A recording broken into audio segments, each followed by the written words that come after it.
Vamos dar início à terceira parte da nossa avaliação da máquina de corrente contínua. Eu lembro que na primeira parte a gente falou dos aspectos construtivos, calculamos a tensão interna proporcional ao fluxo e à velocidade, calculamos o conjugado proporcional ao fluxo e à corrente de armadura. Na segunda parte falamos do comutador, falamos do circuito equivalente e vimos que as máquinas são diferentes de acordo com o seu tipo de excitação. Na aula de hoje eu quero falar da característica do gerador e da característica do motor. Basicamente, traçar a curva tensão-corrente para os geradores e torque-velocidade para os motores. Vamos começar com o gerador. Ele, como eu falei, depende da excitação. Eu suponho sempre que eu tenho uma fonte de mecânica constante ou ideal, que pode rodar o eixo a uma velocidade constante. E basicamente o que a gente procura é que um bom gerador é aquele que a tensão permanece razoavelmente constante com a variação da carga. O que eu quero é isso, é traçar V em função de I. E vamos começar com o mais simples, que é o gerador com excitação independente.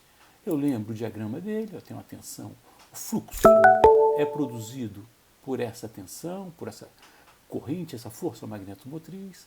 Essa tensão E, que é proporcional à velocidade, que a gente está supondo constante, e a esse fluxo, eu quero saber como é que varia a tensão de armadura, que nesse caso é igual à tensão terminal, à medida que eu aumento a corrente de carga.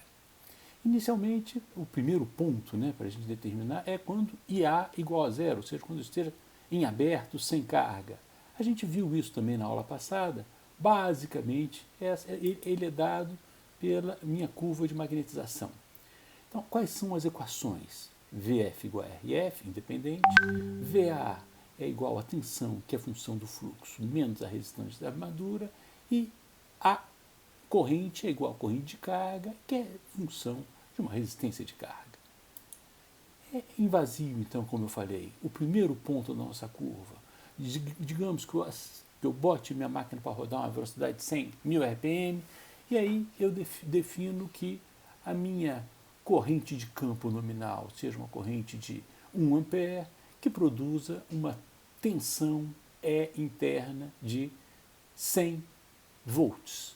Portanto, o ponto inicial da minha característica VI vai ser 100 volts a 0 ampere. Evidentemente, quando eu faço aumentar I, partindo desse ponto inicial, à medida que eu aumento I, eu tenho uma queda de tensão resistiva. Se a nossa máquina tem uma corrente nominal de 50 amperes, a gente vai ver que no seu ponto de operação nominal, a tensão, em vez de ser 100 amperes, vai ser igual a 95.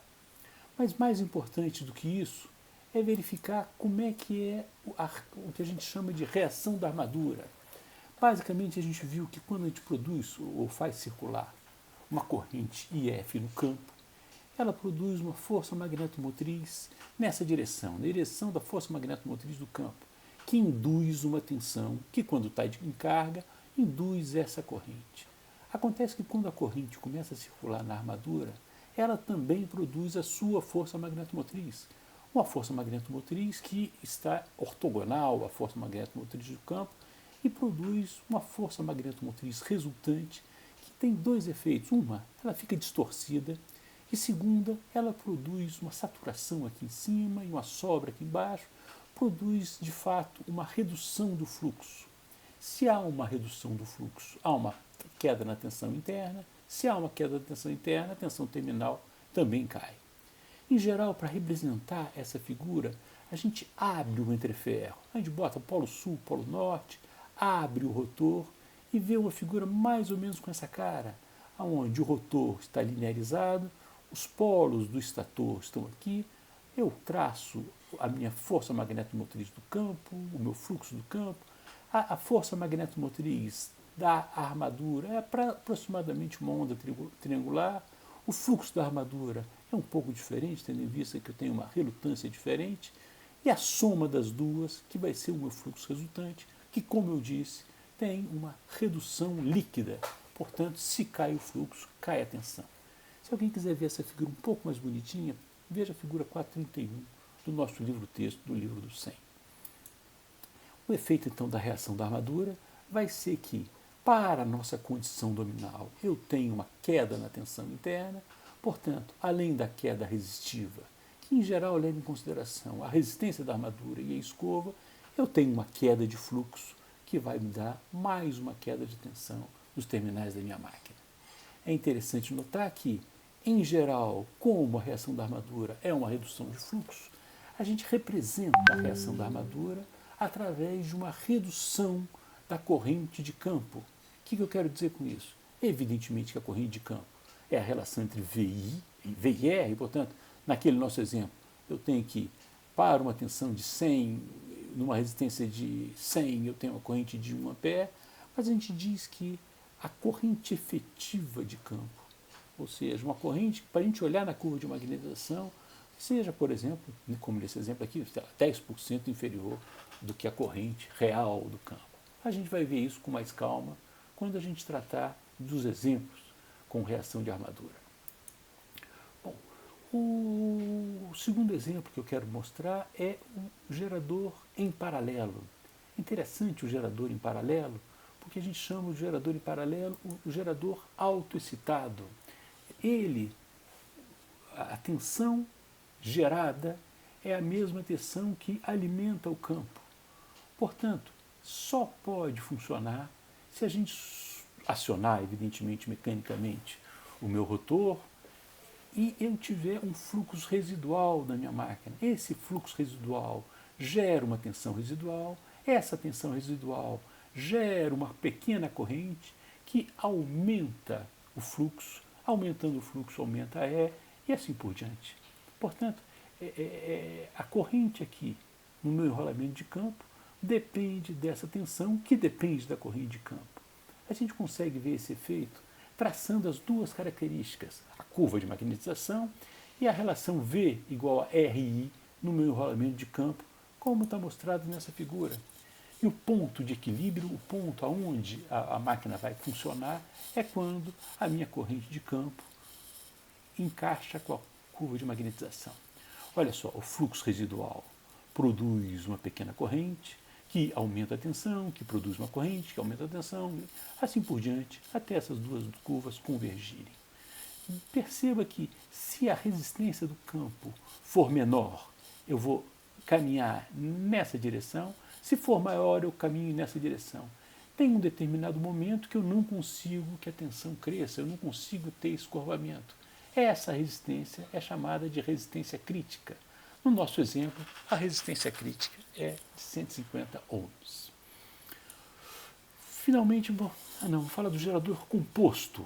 O gerador composto é basicamente, de acordo com o diagrama dele, ele tende além do enrolamento em paralelo, tem um enrolamento série que faz com que o efeito de queda do fluxo dado pela reação da armadura seja compensado por umas bobinas em série.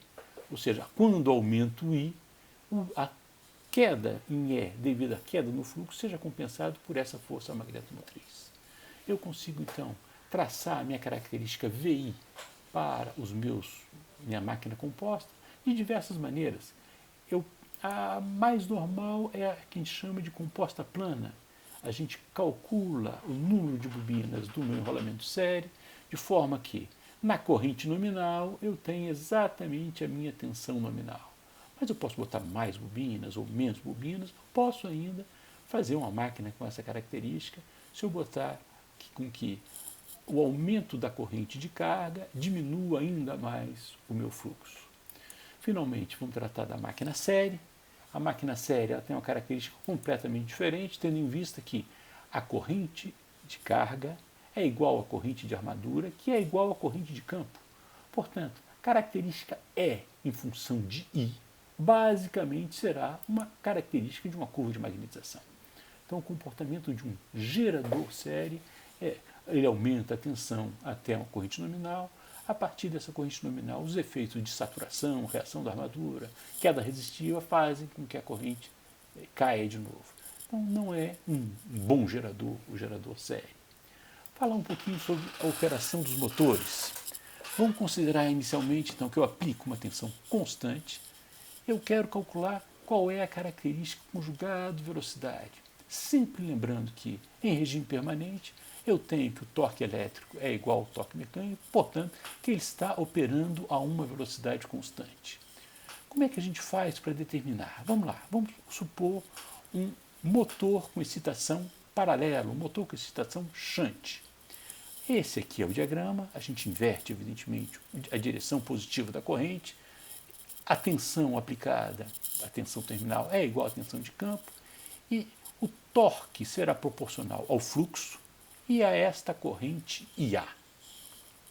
Quais seriam então as equações que definem?